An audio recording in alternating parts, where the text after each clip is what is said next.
Hello friends, स्वागत है आपका आपके अपने यूट्यूब चैनल में। दोस्तों आज हम करने वाले हैं एक हिंदी का बहुत ही महत्वपूर्ण मॉडल पेपर। क्या करने वाले हैं? हिंदी का एक बहुत ही महत्वपूर्ण मॉडल पेपर जो कि हमारे 2023 परीक्षा के लिए बहुत ही इम्पोर्टेंट है। 2023 परीक्षा के लिए बहुत ही इम्पोर्टेंट है। इसके क्वेश्चंस भी इम्पोर्टेंट है। इसमें 20 ऑब्जेक्टिव क्वेश्चन है जैसा कि आप जानते हैं, और इसका निर्देश 3 घंटे 15 मिनट इसको क्या करना है, हल करना है। तो आप इसको समझ लीजिए, देख लीजिए और इन क्वेश्चनों को याद कर लीजिए, क्योंकि क्या है, इंपॉर्टेंट क्वेश्चंस है। जैसे पहला क्वेश्चन है, निम्नलिखित कथनों में से कोई एक कथन सही है, उसे पहचान कर लिखिए। जो निम्नलिखित कथन दिए गए हैं उनमें से कोई एक सही है, इसका आपको पहचान करना है। क्या अशोक के फूल हजारी प्रसाद द्विवेदी का निबंध है? डॉक्टर राम कुमार वर्मा प्रख्याति प्राप्त कहानीकार हैं। त्रिवेणी रामचंद्र शुक्ल की नाटक है। अर्धनारीश्वर के लेखक जयशंकर प्रसाद हैं। तो इन चारों में से जो सही ऑप्शन है, आपको उसमें क्या लिखना है, आंसर करना है। तो अशोक के फूल हजारी प्रसाद द्विवेदी की क्या है, निबंध संग्रह है। ये वाला ऑप्शन क्या है, बिल्कुल सही है कि जो अशोक के फूल है वो हजारी प्रसाद द्विवेदी का क्या है, निबंध संग्रह है। और घुमक्कड़ शास्त्र के लेखक हैं। जो घुमक्कड़ शास्त्र है उसके लेखक कौन है? तो घुमक्कड़ शास्त्र के लेखक आपको पता होगा कि राहुल संस्कृत्यायन है, जो बहुत ज़्यादा घूमते हैं और उनकी बहुत सारी विधाएं भी हैं घूमने पर। कि राहुल संस्कृत्यायन क्या है, वो घुमक्कड़ शास्त्र के लेखक हैं, घुमक्कड़ शास्त्र के लेखक हैं। तो देखिए तीसरा क्वेश्चन है कि ठूठा आम के रचनाकार हैं। जो ठूठा आम है उसके रचनाकार कौन हैं? क्या भगवत शरण उपाध्याय हैं, कि रामधारी सिंह दिनकर हैं, कि हजारी प्रसाद द्विवेदी, कि महावीर प्रसाद द्विवेदी? तो इसका राइट ऑप्शन है भगवत शरण उपाध्याय। क्या हैं? भगवत शरण उपाध्याय क्या है, ठूठा आम के रचनाकार हैं। पानी में चंदा और चांद पर आदमी के लेखक हैं। पानी में चंदा और चांद पर आदमी के लेखक हैं जयप्रकाश भारती। क्या है, इसके लेखक हैं पानी में चंदा और चांद पर आदमी के लेखक कौन है? जय प्रकाश भारती।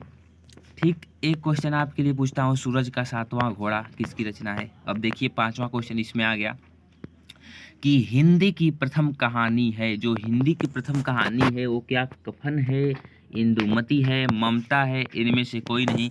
इस क्वेश्चन को मैंने अपने कम्युनिटी टैब में डाला था, पोस्ट किया था, तो इसमें वोट आए थे। कुछ वोट सही थे, कुछ कुछ वोट गलत थे। आप इसको क्या कीजिए, बताइए कि हिंदी की प्रथम कहानी क्या है? कफन है, ममता है, इंदुमती है, इनमें से कोई नहीं। तो जो हिंदी की प्रथम कहानी है वो कौन सी है, आप फटाफट से कमेंट करके बताएं। तो इसका राइट ऑप्शन है इंदुमती। जो हिंदी की प्रथम कहानी है वो कौन सी है, इंदुमती है। अंजलि काव्य के रचयिता हैं। जो अंजलि काव्य है उसके रचयिता कौन है? क्या वियोगी हरि हैं, कि राम कुमार वर्मा हैं, कि विष्णु प्रभाकर हैं, कि राम नरेश त्रिपाठी हैं? तो इसका राइट ऑप्शन है राम कुमार वर्मा, राम कुमार वर्मा। हरी घास पर क्षण भर के लेखक कौन है? हरी घास पर क्षण भर, हरी घास पर क्षण भर। तो इसके लेखक हैं अज्ञेय जी। अज्ञेय जी क्या है, इसके लेखक हैं हरी घास पर क्षण भर। वीरगाथा काल के कवि हैं। आठवां क्वेश्चन है कि वीरगाथा काल के कवि कौन है? जो वीरगाथा काल के कवि हैं उनका नाम आपको लिखना है। तो इसके वीरगाथा काल के कवि हैं चंद्रबरदाई। चंद्रबरदाई कौन है? चंद्रबरदाई। और एक केशव दास कौन है? थोड़ा सा इम्पोर्टेंट है, इनको बताइएगा आप, केशव दास क्या है। एक अगली वाले मॉडल पेपर में मैंने आपको कुछ कराया था, वो केशव दास के बारे में दिया था। देखिए नौवां क्वेश्चन है कि परशुराम की प्रतीक्षा के लेखक हैं। जो परशुराम की प्रतीक्षा है उसके लेखक कौन हैं? तो उसके लेखक रामधारी सिंह दिनकर हैं। जो दिनकर जी हैं वो क्या हैं, तो परशुराम की प्रतीक्षा के लेखक हैं। दोस्तों अब हम देखते हैं 10वां क्वेश्चन की आंसू के रचनाकार हैं। जो आंसू है उसके रचनाकार कौन है? तो आंसू के रचनाकार कौन है? महादेवी वर्मा। जैसा कि आप जानते हैं लहर झरना आंसू कामायनी क्या है, इन्हीं की रचनाएं हैं। लहर झरना आंसू कामायनी। लहर झरना आंसू कमायनी महादेवी वर्मा की क्या है, रचना है। हास्य रस का स्थायी भाव है। 11वां क्वेश्चन है कि हास्य रस का अस्थाई भाव है। तो जो हास्य रस का अस्थाई भाव है वो हास्य है। हास्य रस का अस्थाई भाव क्या है, हास्य है। न कि शोक है, न भय है, न रौद्र है। हास्य में, रस में हास्य हमको मिलता है, हंसने को मिलता है। उपमा के कितने अंग होते हैं? उपमा जो अलंकार होता है उसके कितने अंग होते हैं? तो उसके 4 अंग होते हैं, 4 अंग होते हैं। उपमा कितने अंग होते हैं? 4 अंग होते हैं। 4 अंगों में आते हैं। ठीक, अब देखिए 13वां क्वेश्चन की रोला के प्रत्येक चरण में कितनी मात्राएं होती हैं। जो रोला छंद है उसके प्रत्येक चरण में कितनी मात्राएं होती हैं, तो 4 मात्राएं प्रत्येक चरण में होती हैं। देखिए शताब्दी में कौन सा समास है, जो शताब्दी है उसमें कौन सा समास है, शताब्दी में कौन सा समास है, तो द्विगु समास। क्या है शताब्दी में? द्विगु समास है। रात का तत्सम होगा, जो रात का तत्सम होगा क्या होगा, क्या रात्रि होगी कि दिन होगी कि निशा होगा, कि इनमें से कोई नहीं, तो रात का क्या होगा, रात्रि होगा। रात का तत्सम शब्द क्या होगा, रात्रि होगा। और 16वां क्वेश्चन है कि बादल का पर्यायवाची होगा, क्या वरिद होगा कि नीरज होगा कि पंकज होगा कि अंबुज होगा।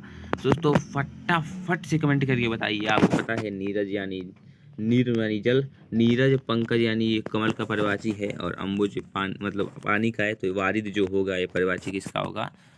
आप वैसे ही जान सकते हैं कि बादल का होगा। ममत्व शब्द में कौन सा प्रत्यय प्रयुक्त है, जो ममत्व शब्द है इसमें कौन सा प्रत्यय प्रयुक्त है, तो इसमें त्व ममत्व, जैसे आप देख सकते हैं म और फिर बाद में तब जाके लिखा है तो ममत्व, इस यानी कि वो क्या इसमें है। 18वां है कि गुरुवादेशः में कौन सी संधि है, गुरुवादेशः में कौन सी संधि है, तो इसमें कौन संधि है, यड़ संधि है, यड़ संधि है।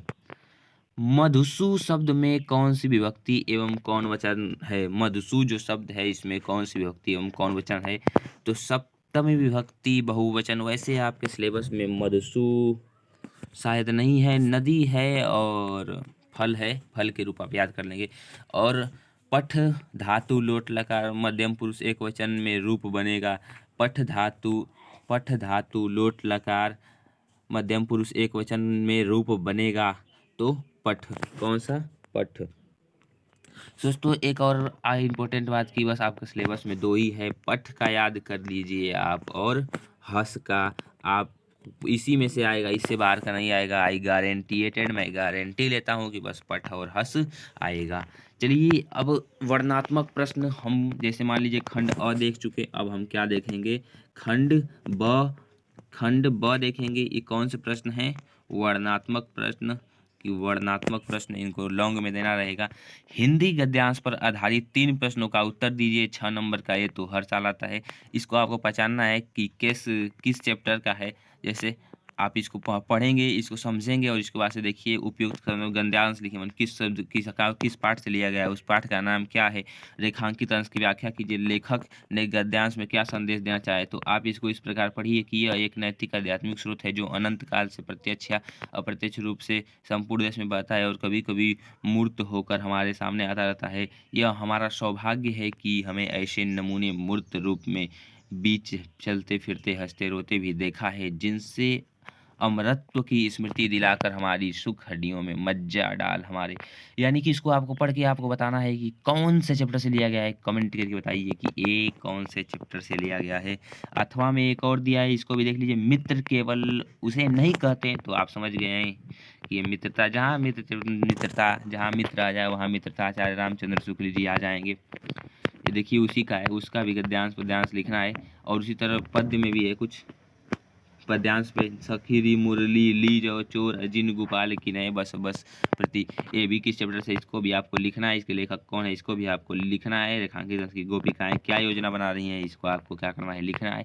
अथवा मेरी भव बाधा हरौ राधा नागरी सोई जातन की झाई पर श्याम हरित दुति होई, इसका क्या करना है, प्रस्तुत पद्यांश का संदर्भ लिखिए, रेखांकित अंश की व्याख्या कीजिए। बिहारी जी किससे बाधाओं को दूर करने के लिए प्रार्थना करते हैं, तो उसको आपको क्या करना है, बताना है।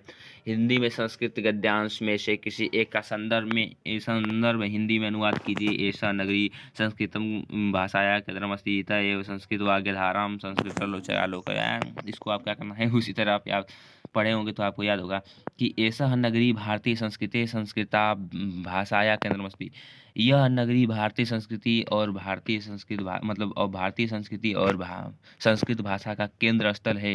इत एव संस्कृत वाक्य धाराम संस्कृत आलोक सर्वतः पृष्ठ, यानी कि यहाँ पे संस्कृत की धारा बहती है आप उसको क्या करेंगे, कर लेंगे, देख लेंगे अपने एक बार बुक में, वो तो स्पष्ट दिया होगा। अगर जिसका हिंदी आपको नहीं पता तो हमसे आप मांग सकते हैं। इंस्टाग्राम का लिंक डिस्क्रिप्शन में दे दिया हूँ, उससे आप क्या कर सकते हैं, मांग सकते हैं। हिंदी में संस्कृत पद्यांश में से किसी एक का संदर्भ हिंदी में अनुवाद कीजिए। सर्वे भवन्तु सुखिनः सर्वे सन्तु निरामया सर्वे भद्राणि पश्यन्तु मा कश्चित् दुःख भाग्भवेत्। या किस्वित् प्रस्तो मित्र किस्वित् मित्र गृहे आतुरस्य च कि मित्रम किस्विद् मित्र मरिष्यत। यानी कि इसका दोनों का आपको हिंदी में अनुवाद करना है, दोनों आसान है। सर्वे भवन्तु सुखिनः, सभी सुखी रहें, सभी निरोग रहें, सभी सुख को देखें, कोई भी दुख का भागी न हो। किस्विद् प्रस्तो मित्रः, जो बाहर में रहता है उसका मित्र कौन रहता है। आतुरस्य च मित्र किस्विन् मित्र मरिष्यति, मरने वाले का मित्र कौन होता है। सार्थः प्रस्तो, जो घर पे होता है उसके मतलब यहाँ पे उसका आंसर दिया गया है, यहाँ पे क्वेश्चन दिया गया है और यहाँ पे दो का आंसर दिया गया है कि सार्थ प्रस्तो मित्र भार्या मित्र गृह। जो घर पे रहता है मतलब जो विदेश में जाता है तो उसका कारवा जो उसके साथ जाता है वो मित्र होता है। घर पे पत्नी मित्र होती है, ठीक। और मरने वाले का दान मित्र होता है। इसी प्रकार आपको उसका आंसर देना है। अपने पठित खंड काव्य के आधार पर आपको उत्तर देना है। आप ज्योति जवाहर पढ़ते हैं तो ये करेंगे ज्योति जवाहर खंड का, मतलब जो पढ़ते हैं आप, मुक्तिदूत पढ़ते हैं, अगर पूजा पढ़ते हैं, मेवाड़ मुकुट पढ़ते हैं, जय सुभाष करमवीर, आपको किसी एक का आंसर देना है। और देखिए इसमें दिए गए लेखकों में से किसी एक का जीवन परिचय लिखिए। किसी एक का लिखना है, इन तीनों में से कि आचार्य रामचंद्र शुक्ल का लिखिए, जयशंकर प्रसाद का लिखिए, या फिर डॉक्टर राजेंद्र प्रसाद का। जो भी मन करे आप वो लिखिए और उसके बाद से क्या कीजिए, इसमें से एक का आपको आंसर देना रहेगा। दोस्तों देखिए अब खवाला है कि इसी में भी किसी एक का लिखना है। वो 5 नंबर और ये 5 नंबर आपको मिल जाएंगे, आप लिख लेंगे। हमको पता है जीवन परिचय सभी लोग याद कर लेंगे। अपनी पाठ्य पुस्तक से कंठस्थ हुआ कोई 2 लाइन का आपको इस श्लोक लिखा है कि स्वित गुरुत्तरम भूमि कृष्विद द्विचत्र जखातम, इस तरह आपको क्या करना है, लिखना है। और इसमें से किसी दो का उत्तर देना है। वाराणसी की मर्था प्रसिद्ध है, वाराणसी क्यों प्रसिद्ध है। अलेक्जेंद्र का अलेक्जेंद्र का था मतलब कौन था, ठीक। नागरिकों की मर्थम लज्जित हुआ, तो नागरिक जो था वो क्यों लज्जित हुआ, जो प्रबुद्धो ग्रामीण का है, ठीक। चंद्रशेखर को आशी, चंद्रशेखर देशभक्त आशी, चंद्रशेखर एक देशभक्त थे।